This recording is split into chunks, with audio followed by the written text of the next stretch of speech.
Since time immemorial, we have waited for this fateful day. Some thought it would never come, and yet here we are. Today is finally the day that Tekking got Fire Emblem 3 Houses for the Nintendo Switch! Yeah! It was sold out in the store for like a week, but I finally got my copy. I could have just downloaded it, but I wanted to hold it in my hands, you know? Caress it. Look at all these characters. I have no idea who any of them are. I like that blue hair guy, though. He kind of reminds me of Blackstar from Soul Eater. I'm gonna use him for something. Alright, well, you guys have fun. You're not gonna be seeing me for the next few weeks, maybe a month or so, depending on how far I get into the game. So, later, Gators! Have fun!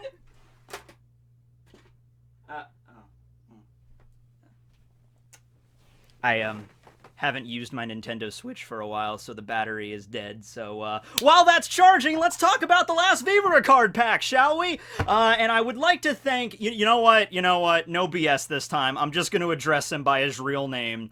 Thank you, Arthur. Thank you for everything One Piece related you have done for us over the years and will continue to propagate in the future. Please check out his Patreon and all related links below. Have fun on your trip to Japan. Alright, so this is the last official booster pack, I guess I should say, of the VIVRE card. So when the VIVRE card data book was originally revealed last year, I think it was in September when the initial booster pack and the original cover was released, they basically said, okay, there's going to be 2 new boosters every month up until August of 2019. It is August of 2019. Now, that doesn't mean that there's going to be no more booster packs. For number one, it's easy to add more. You know, that's the whole point of the VIVRE card. It just makes it easy. It's not like a regular data book where you just buy the book and flip through the pages. No, it's a binder that you can add more cards into. So there's EX cards that are probably always going to come out, and when new characters are introduced, like the characters in Wano right now, there has been no official Wano VIVRE card pack because we're in that arc right now. So after Wano wraps up, there could be another Wano booster pack that can go for a few months or something like that, right? There were even talks involving Oda and his editors about just making this the last data book in One Piece, the end-all be-all, until the end of the story. It makes sense. I mean, considering how big One Piece is, instead of releasing one data book every couple of years, just have this one that can constantly be updated. So, I'm fine with that idea. So, it'll probably be a while until we see another pack of VIVRE cards come out like this, and at the end of this series for the moment. But, yeah, after some more characters are introduced, after Wano wraps up, I think we'll be getting some more boosters. So, until that day, this is the last video. And what a great pack to go out on. We got the Big Mom Pirates, and we got the Vinsmokes, and we got some extra characters here. We got, like, Morgans, and Pound, and Praline, and Girth. Or Gerd is the way it's actually spelt, so that's cool. But of course, we gotta start this off big, and how much bigger can you get than Big Mom? Actually much bigger, in fact. King Bomb is actually much bigger than Big Mom, so we technically should start with him, but let's just start with Big Mom for simplicity's sake. Okay, so first thing about Mother Carmel. Some information about her. Is she dead?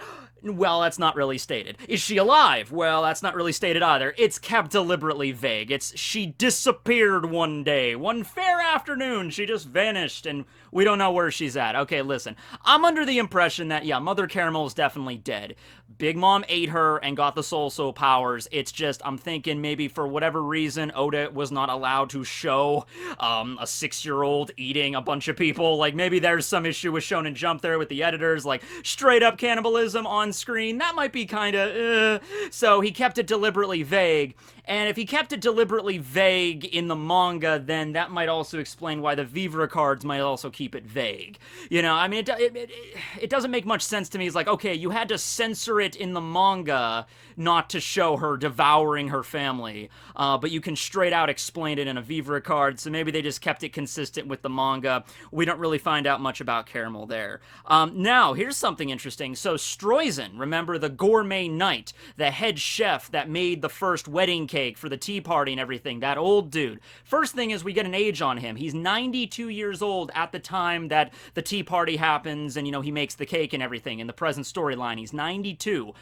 Back when he first met Big Mom 62 years ago, he was 29. All right, now that says few things about Stroizen. Number one, He was actually a huge instrumental part of creating the Big Mom Pirates.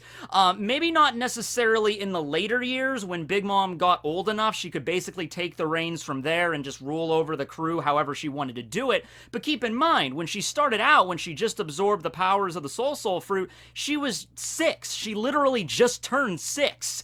So she didn't really have the ingenuity to create a pirate crew at that point. Stroizen was really the person that kind of like pushed her on that road that she ended up on, twisting her kind of morals and stuff along the way, where it's like little girl Charlotte Linlin wanting to, make Mother Caramel's dream come true, a world with no discrimination, and that kind of got bent and twisted over the years until you eventually got Totland.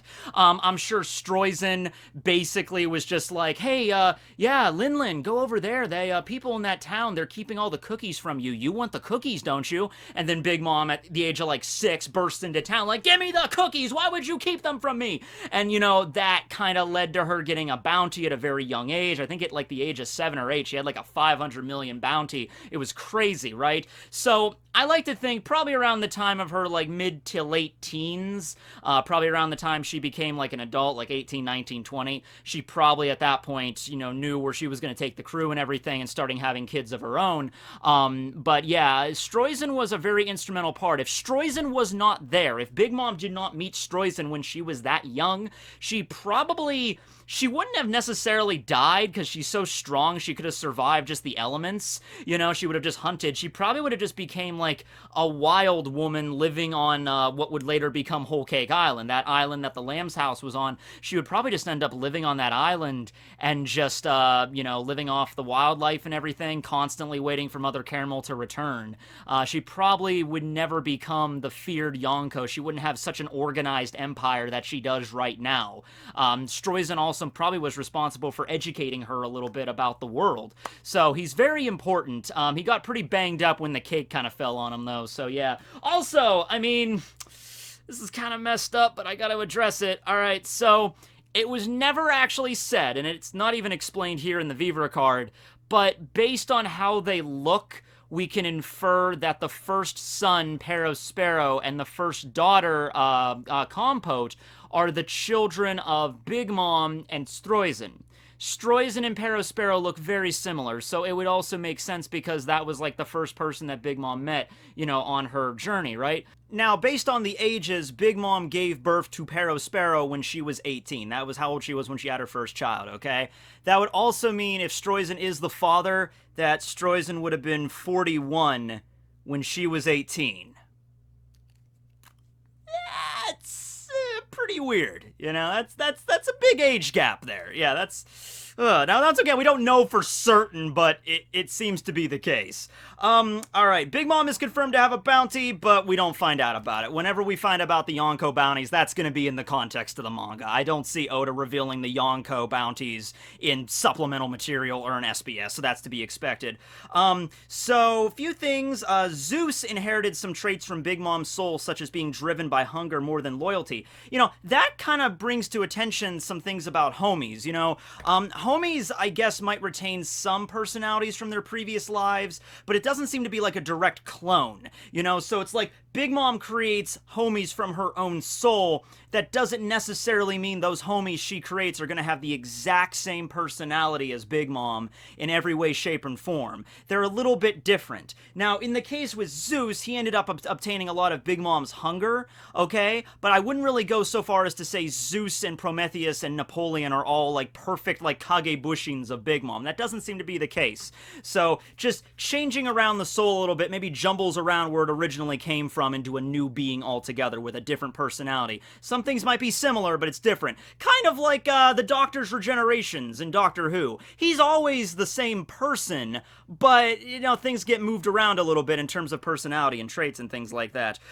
The first time Prometheus was ever damaged in his existence was by the hand of Brooke. So, Brooke, let's give a that attack when he took his sword, you know, and he sliced Prometheus's cheek and he had to put the little band-aid on there, like, ow, ow, ow, the Soul King cut me. You know, that was maybe not that impressive at the time, but considering that their entire existence, I don't know when exactly Big Mom created Prometheus and Zeus. In fact, it even goes in to say that they don't get ages. You know, they don't actually explain, you know, because they're homies, I guess, so we don't know how old Zeus and Prometheus or Napoleon are. Napoleon, in fact, doesn't even get his own card. At least Prometheus and Zeus get their own cards. That leads Artur to think that maybe Napoleon might have something to do with Mother Carmel.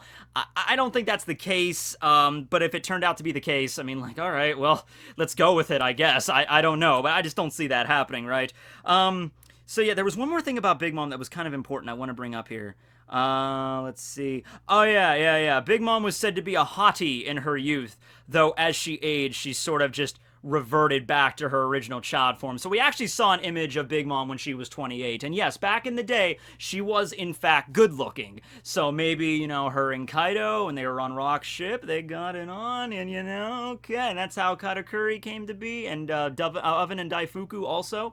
Oh, by the way, we find out a lot of her children, at least the children talked about in this pack. So like Perospero and Brule and Oven and Daifuku and Katakuri, they all had very weird places of birth.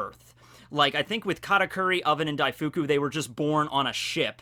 And with Perospero and with Brule, they were just born at a random port. It doesn't actually give the name of an island or a town. It just says a random place, which makes sense if, you know, these are her, you know, really old kids, you know, so these were the first ones to be born. So it would make sense that she gave birth to Oven, Daifuku, and Katakuri on, like, a ship while they're traveling. Could have been, it could be Rox's ship. It might not be. We don't know. Katakuri's 48 years old, so that means he would have been born well before 40 years ago when Big Mom was apparently traveling around on the same ship with Kaido, probably Rox's crew, but we just don't know that exactly, but I'll just go with that. And then Perospero and Brule just being born in a random port makes sense to me. They're just born, and then okay, and then pretty much all the other Charlottes that are much younger were born on Totland, or in Totland, right?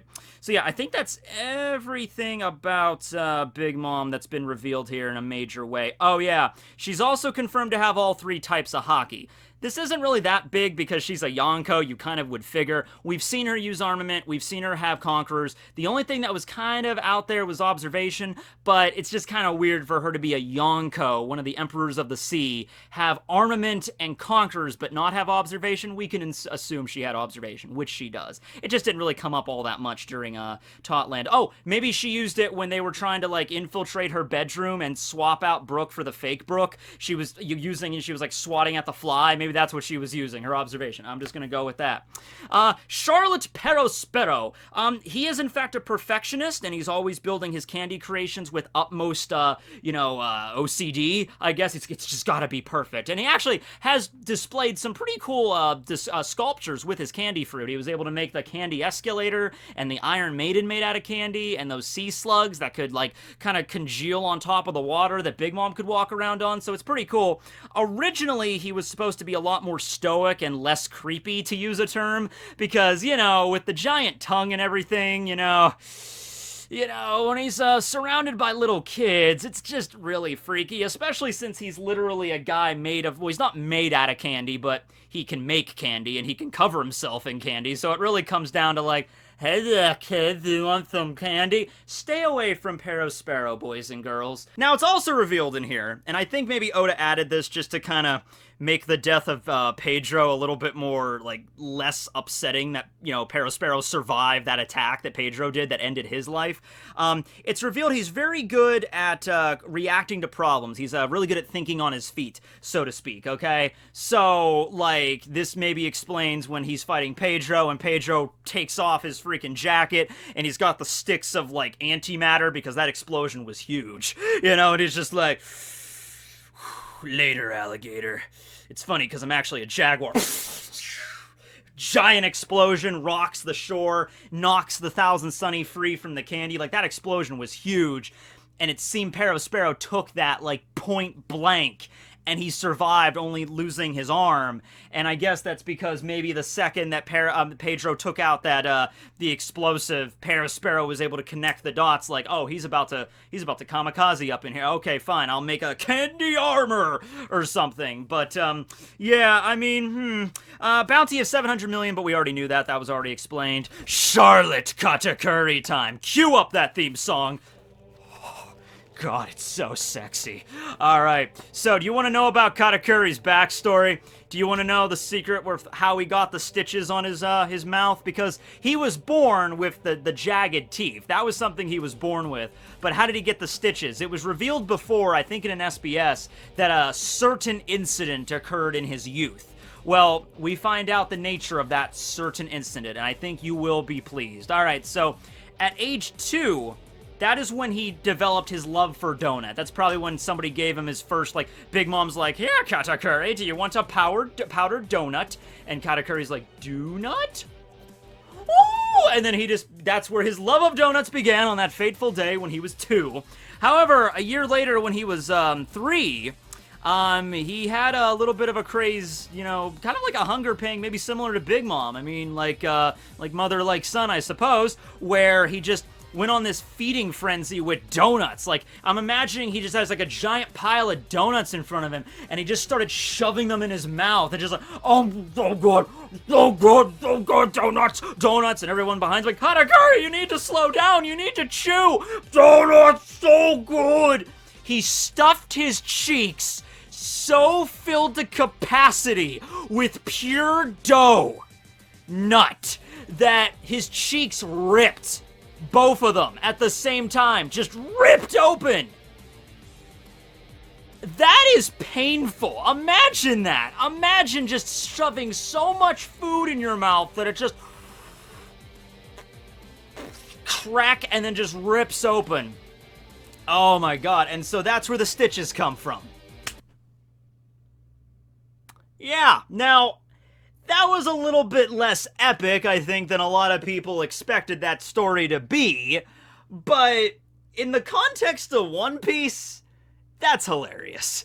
You know, like, that's just funny that you'd think, and it also goes into the thing that, like, Katakuri, he set himself up as, like, this perfect older brother, but then we later found out that's not true. He has flaws just like every other person on the planet, and so I'm sure that Katakuri, whenever asked about, like, his scars, like, I can imagine, you know, some people in Totland are hanging out at a bar one night, and they're sitting there like, where do you think Katakuri got those scars? Oh, I hear he got into a knife fight. I heard those scars were actually caused by Dracula Mihawk. Oh, really? Well, I hear that Shanks himself pulled out his Saijo Owazamono and slashed his cheeks, you know? And I also hear those scars on Shanks, Katakuri caused those. And I can imagine Katakuri being in the background of the bar, just listening to all these crazy rumors, and just, he's not doing anything to talk less about them because that's what he wants to build up, but he's sitting there just shedding a tear, like, they were actually caused by donuts. You know, alright, so yeah, that's how he got those. At the age of 10, that's when he set up the legend of the perfect older brother Katakuri. That's when Brule got hurt, and he put on the scarf, and he's like, I will be the perfect older brother for my little sister Brule, and eventually all other little sisters that came after, except for Flampe, of course, because she is a huge bunt. We've already established this. But yeah, that's where that happened there. He ate the Mochi Mochi no Mi at age 5, so he's had his fruit 43 years. That fruit. So that would explain why he would be an awakened. He would have so good control over it. He had, you know, 4 decades to master it. So that makes perfect sense there of all the abilities and how he was just able to single-handedly just overpower and just crush Luffy in the early stages of their fight. It goes into his observation and his armament. We all know his hockey's really good. His observation's obviously what he's gifted in here. He also has conquerors, so not very many people have all conquerors, armament, and observation, all 3 types of hockey, but Katakuri is certainly one of those individuals. individuals. Few things about his original design. He was originally supposed to have the Kona Kona no Mi, or the flower fruit. This would explain why he is the minister of Komugi Island, of Flower Island. Okay, so that's kind of something that stayed with it. Mochi can be made out of flour. I guess I've never made mochi before, but I assume you can make it out of flour, so it still fits, but maybe Oda just wanted something more specific than just a flower fruit in general. He wanted it to be the mochi fruit, right? Mochi Man Katakuri. So Charlotte Daifuku and Charlotte Oven, well, we both find out that their bounties are 300 each, 300 million each. I would like to think the reason for this is they're not Sweet Commanders. The Sweet Commanders are the direct commanders of a Yonko themselves. I'm sure the Marines know all about Daifuku and Oven as a very strong fighting force, but I'm assuming maybe they spend most of their time in Totland, in the borders of the country, while you'll have the Sweet Commanders kind of going out into the world and maybe terrorizing the seas, okay? I'm sure if Daifuku or Oven were promoted to the position of Sweet Commander, their bounties would shoot up just immediately because of the change in rank. Alright, they'd be like, oh, we have reports that the new Sweet Commander after Cracker's defeat is Sir Daifuku, sir. Be like, oh, okay, well, let's boost up his bounty to like 700 million or something. I could kind of see that. Daifuku, of course, has the power of the genie of the lamp fruit, and so that's, you know, it doesn't really go into much detail more about the genie, but he has it. He has observation and armament, same thing with Oven. When it comes to Oven, he has biologically the sturdiest, toughiest body in all of Totland, alright? So, this was, remember that scene when you had Beiji's ship, the Nostera Castro, come up on shore with the tank treads, and it's just like this huge, like, hundreds of tons of ship, and Oven just gets run over by that thing, and it doesn't really, he just gets back up, and I think he, like, struggles with it, like he sumo wrestles with the ship or something. Like, very tough dude, very sturdy. Oh, and regarding Daifuku, he is really good at raising the crew's morale, delivering passionate speeches that inspire others. Didn't really help them inspired enough to go and defeat the Straw Hats or anything. They still lost, but he's really good at motivational speeches, guys. Hire him for your next corporate event. All right, moving on to Cracker. Well, that sword pretzel he has, we find out it's actually a Meito. I was a little dubious on that because he's like, this is my blade, pretzel. I'm like, really? Pretzel is the name of the sword. You have Mihawk's Knight. You have Whitebeard's Cloud Cutter. And you have freaking pretzel. Like, okay. Considering Totland is themed around food, maybe that was something just indicative of that. But no, we find out it is a worldly ranked sword. It is a Meito. We don't know which rank it has, though. He has armament, he has observation, although he's particularly good at adding that armament to his blade. I'm sure he's probably maybe trained with that a little longer than just regular armament with his fists, because he's not a frontline fighter. We even find that out. Like, he's actually really susceptible to pain. He has a really low pain tolerance. So it would make sense that when he learned armament, he would spend most of his time endowing it into his sword and being just really good at raising the cutting strength of his blade, Pretzel, in order to slice through anything. And we saw that. He was even able to slice through Luffy's arm with Gear 4th, also clad in hockey. So he's really skilled at that. Nothing really else about him. We find out some stuff about his previous design, but nothing major. Charlotte Montdor, we find out about his bounty. He has 120 million berry bounty, so that's commendable. Higher than Luffy's second bounty. You know, he's not a Sweet Commander. He's not really one of the strongest members of the crew, but he has the book fruit. He can kind of just has a pocket dimension where he can suck people in, you know, physically, like keep them inside the prison in the book that they can't escape, or figuratively in the sense of, like, you know, trapping them in the world of books. It's pretty useful. So Montdor is a type of cheese, and he, of course, is the minister of cheese, but Oda had some original ideas. Some thrown out names for Charlotte Montdor was Charlotte Parmesan, Charlotte Stilton. I've never heard of that type of cheese. Stilton. Charlotte Gorgonzola. That's my favorite. His name should have been Gorgonzola. That would have just been so fun to use in the reviews and when I did videos, like I did that book fruit about him. Charlotte Gorgonzola. It's just fun. Or Charlotte Langris or Charlotte Gouda. That would be fun too, Gouda. But no, they went with Montdor. Got that accented D in there. Makes it sound fancy.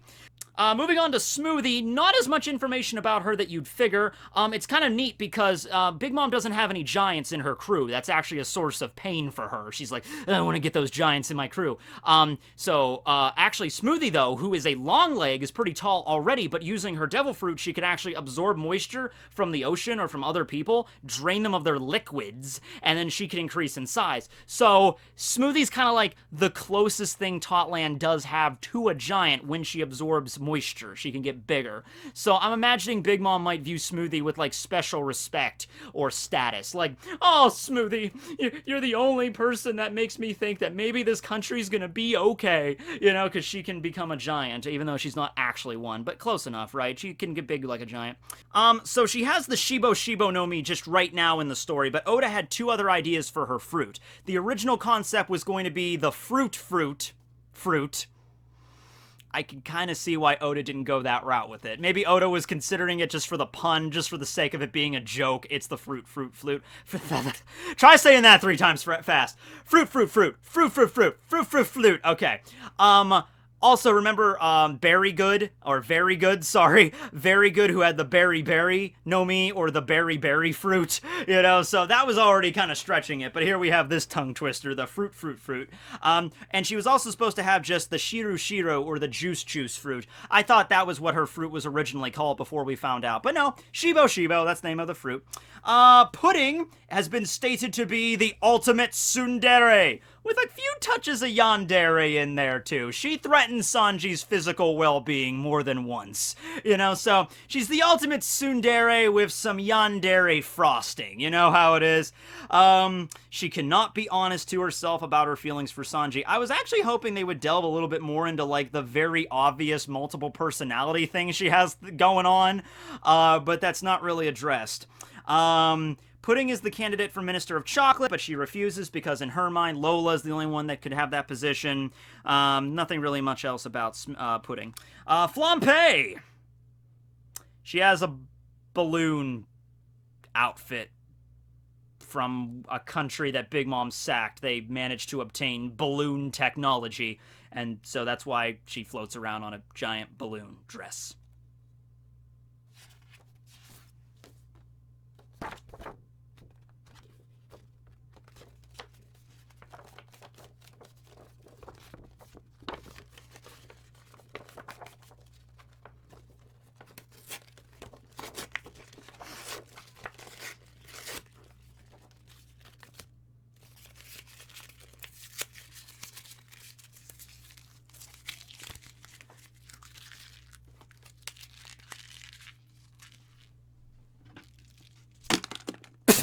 Okay, so moving on. Oh, come on, she was a horrible human being, and you all know it, alright? God dang it, alright, so moving on. We got the Vinsmoke siblings, alright. So, few things. More than a few things, actually, but we don't really delve that much into each one in super detail. We just kind of talk about them all in general. So, Ichiji was originally supposed to have straight-up fire powers instead of light abilities. I always thought his powers were combustion, like explosions, but no, they're more just light. Niji was supposed to have wind powers originally, and Yonji was originally supposed to be a pair of twins. They were supposed to be identical twins, but instead Oda just scrapped them for just one character, Yonji, and apparently Oda had some hard times designing Yonji.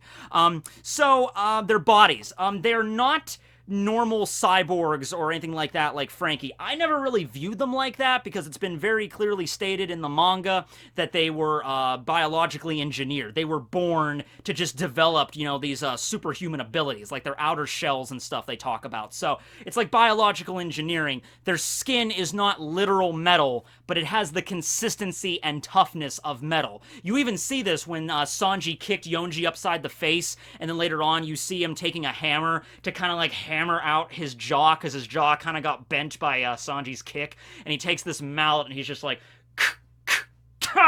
stupid Sanji. It's just like, literally hammering out like dents in the car or something like that. Okay, so that's the consistency of their skin. Niji, the one that wears his goggles, apparently has like never taken off his goggles ever since he was a little kid, even back when he just wore sunglasses, so never really get to really see his face. Also, that's the reason Niji can move really fast. You could just say it's because he's Dengeki Blue, he controls electricity, but that's because his original epithet was supposed to be wind, so that's why he can move at the speed of the wind. Reiju, okay, this is some cool stuff. So when Reiju was explained to be different than her brothers, I thought it was maybe just like because she was the firstborn. She's 3 years older than the rest. Sanji, Ichiji, Yonji, and Niji are all 21. Reiju is 24. Okay, she's 3 years older than her brothers. I just assumed because she was the firstborn, maybe she was like the prototype for this whole genetic engineering thing, and that's why she still has to obey Judgy's orders without question, and she still has the modified body, the same as her brothers, but she still has her, like, she's a good person. She still has her morals and her emotions, okay? That's actually not the case. Biologically, there is nothing different between Reiju and her brothers. Saving Sanji, of course, because Sora downed those medications. That's how Sanji ended up normal. But the reason Reiju is different was because she was born 3 years before her brothers, Sora had not yet been bedridden yet, so she was able to actually be a mother to Reiju and raise her up and teach her about emotions and what's good and what's bad and being just in general a decent human being. She had a mother that cared for her. Their mother cared for all of them, but it's like the one that spent the most time with Sora before she got really sick was Reiju. So that's why she was able to actually develop emotions, okay? Which really brings to question the whole nature versus nurture thing. When the brothers were born, Sora was already bedridden, so it was all up to Judgy and his, like, scientists and everything to really raise them. And what way did Judgy want his kids? They wanted them to be tough as nails, and so he didn't have anything for this compassion or caring or whatever. Just like, I'm gonna raise you kids to be fighting machines! Yeah! You kids wanna be superheroes? Yeah! We're gonna be superheroes! Yeah! So that's how he taught them that. They're probably way far gone at this point, even if you did sit them down and try to teach them. Even if Sora was still alive and sat down and tried to teach her kids about it, they probably wouldn't listen, And of course, Sanji was different because he didn't get the genetic modifications the same way as the others, and Sanji also spent a lot of time with his mom, although not as much as with Reiju because, she was bedridden and all that stuff. So, that's interesting. I like that. I like that Reiju had kind of a decent childhood, at least better than her brothers that were just raised to be just slaughter machines, basically. She was actually taught, like, what it means to be a good person from Sora. So that's a cool thing there. Her original epithet was supposed to be Cutie Pink, and it was supposed to be, she was going to be a lot more flirtatious, and I'm kind of glad that Oda didn't go that route with it. I don't know. I like Reiju the way she is right now, and she is kind of flirty a little bit, the way with Luffy when they were on the ship and just like, oh, this is my favorite kind of poison. Okay, it's a little there. You can kind of see it in her early appearances, but I like Reiju the way she is right now. I do like that they changed it over to Poison Pink rather than Cutie Pink, because let's think about this for a second. You'd be like, Sparking Red, Dengeki Blue, or Wind Blue back in the day, Winch Green, all these really strong abilities, Stealth Black, as we find out later, Cutie Pink. Her power is to be cute. I'm glad they just went over to Poison, which is like an actual superpower. Oh, that's something else that's weird, okay? It was revealed in a One Piece magazine article a while ago that Reiju had a devil fruit. Here, a devil fruit is not mentioned one way or the other. I like to think that she doesn't have a devil fruit. I like to think it's just genetic engineering. When she first appeared, I thought maybe it was the wings that were butterfly wings. Maybe she ate some sort of mushi no mi, an insect fruit that allowed to turn her into a butterfly. And some butterflies maybe are poisonous. Maybe they could absorb poison, something of that nature. But we later find out her wings are not her actual wings. They're part of her raid suit. So I'm okay with it being just a retcon or just a misprint or somebody not doing their due diligence.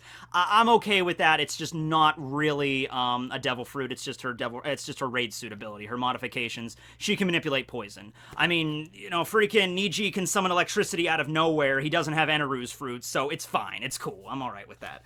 And then Judge. So Judge left the Germa Kingdom in his youth. Apparently the Germa Kingdom was like a normal kingdom at one point. He left, went to go work with Vegapunk and become a scientist, and he learned all this stuff. Then he later returned to the Germa Kingdom with all of his scientific know-how and turned it into the scientific nation that it is today.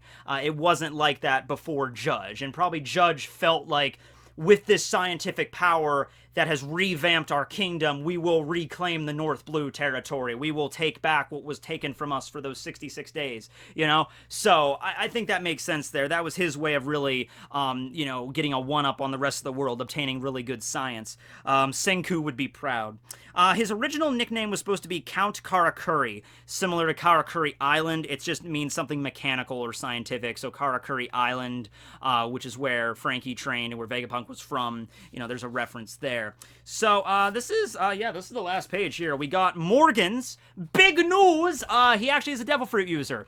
And I'm actually happy about this. I made a video on the World Economic News a few months ago, I think back in May, and I'm trying to look into, like, what the hell is Morgan's? He can't be a mink because minks are all mammals. You know, he is a bird, okay? We didn't see any birds on Zoe, all right? No bird minks, okay? So he can't be a mink unless Oda wants to introduce a brand new species, the bird species. He has to be a devil fruit user. We find out he is. He's the user of the Tori Tori no Mi model albatross. Here's what an albatross looks like. There's also something called albatross delivery in the One Piece world that delivers like large packages. Albatrosses are just like large seafaring birds, not seagulls. They're just like other sea marine birds that just are really big, okay, or bigger than seagulls and stuff. The only thing that kind of cued me up that was a little weird about him being a devil fruit user was when they were falling off of the plateau, he was taking pictures and he says to Stussy, "I can't fly." Now, I originally took that to mean like he can't physically fly with his wings, and that would be a little weird if he was a devil fruit user like Pell with a bird fruit, but he can't fly. Pell can fly, you know? But I think what he meant instead, like he was falling and taking pictures with his camera at the same time, so he can't fly or else he'll drop his camera. And he is a legitimate journalist, ladies and gentlemen. By the way, we find out he's 53 years old.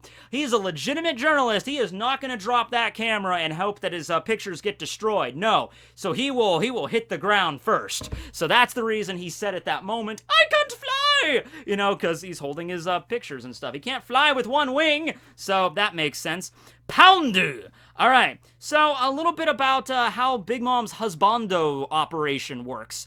Apparently, whenever Big Mom accepts a husband and they, get it on, Big Mom gets pregnant. While that she is pregnant with the children, before they've been born, the husbando basically becomes the legit king, or not actual king, but they're given a crown, they're treated very well, they're probably allowed to live in the castle with Big Mom. Big Mom is still the matriarch of Totland, but they're treated very well. However, after the children are born, the husbands are kicked out, kind of like male bees, kind of like the drones at the end of the season. It's just like, all right, drones, well, this was fun, but time to kick you out now. The insect world is primarily matriarchal, that you will find. Now, the reason for this, I can figure, is pretty simple, actually.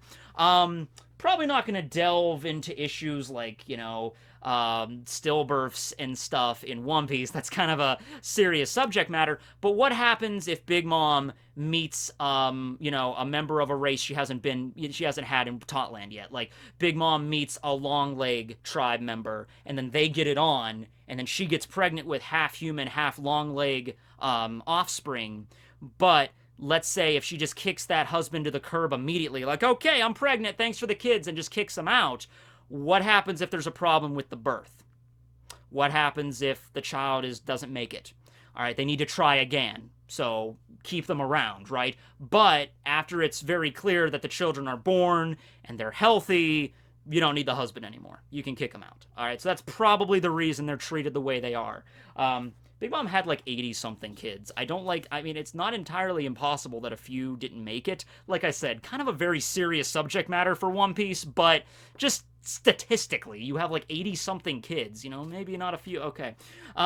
Praline, nothing major. Praline is about 17 years younger than Aladdin, who is the new captain of the Sun Pirates, by the way, or Aladdin, or however you want to pronounce it. So that's confirmed here, but that's nothing crazy. She's about as tall as Big Mom. Pretty close. And yeah, that's everything. And then lastly, we have Girth, or Gerd, as it's spelled here. I think it's still probably pronounced Girth, but it's just spelled Gerd. So, Gerd was the giant girl that was friends with Big Mom. She was 12 when Big Mom was 5, but they were around roughly the same size. I think Gerd was a little bit bigger than her.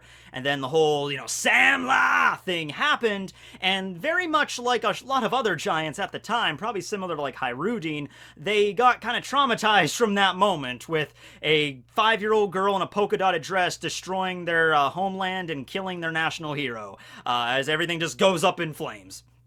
So, she had trauma about that for a while, but she eventually, remember, giants live a really long time. Mountbeard and Fallbeard lived into, their mid-300s. Alright, now, it's been explained in One Piece that giants live about 3 times the average lifespan of humans, but keep in mind, humans in the One Piece world live a little longer than humans in our world. You have people like Kureha that live up in, 140, but even if you don't want to go that far, certainly making it at least into the 90s as an average lifespan is not unheard of in One Piece.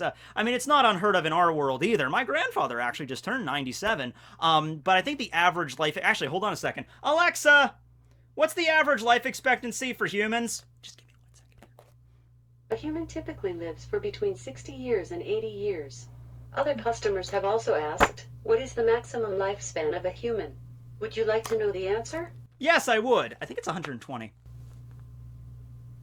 A human's maximum lifespan is 80 years. I gotta call my grandfather later and ask my grandfather and my grandmother, actually. My grandmother's 85. I gotta call them up later and ask if they're vampires. A human's maximum lifespan is 80 years. Wow, I gotta get shit done then. Alright, I don't have time left. My dad only has 20 years left. Okay, man, that's not good. Alright. Yeah, I think the average is around 80. I think that's something, it's a little bit higher for females, but I think it's it's around 80. Alright. That's everything. Yeah, that's all. Yeah, she became a member of Buggy's delivery service under Hyrudine, and then Hyrudine left, and she wants to, form the new Giant Warrior Pirates, and then Gerd and Roll and Rode and Goldberg and everybody left with him, and that's what they're doing right now. They're members of the new Giant Warrior Pirates, and they're part of the Straw Hat Grand Fleet. All right, so that's everything. All right, so that's it. That's the last booster pack of these for probably a while, but like I said, there's a lot of extra characters in One Piece, a lot of EX cards we could probably get into the future. This will probably not be the last one, period, but we're going to be taking a hiatus from the VIVRE card series for a while, and it's going to be disappointing to open up Artor's page on the Library of Ohara every month and read more about this stuff, but Artor always comes out with some new stuff. He always does the chapter secrets and some other stuff, really good at just coalescing information about the One Piece world and presenting in a way that's very streamlined and very just pleasing to look at. He's in Japan right now, actually going to, well, I think, it's tomorrow in Japan, so he's probably already seen Stampede. He'll probably be doing an article on his website all about Stampede, so check that out when it's updated. Thanks for watching, everybody. It's been a pleasure, talking about VIVRE cards with you guys. I've been doing this. I think the first one of these, I didn't start at the very, very beginning. I missed the first 2 packs. Maybe I have to go back and do the first 2 packs. But I started, I think, this in December. So it's been about, it's been 8 months I've been doing this. It's crazy how much time flies. But thanks for watching, everybody. Thanks to Artor. This will be Tekking101 signing out. Later, everybody. Shing.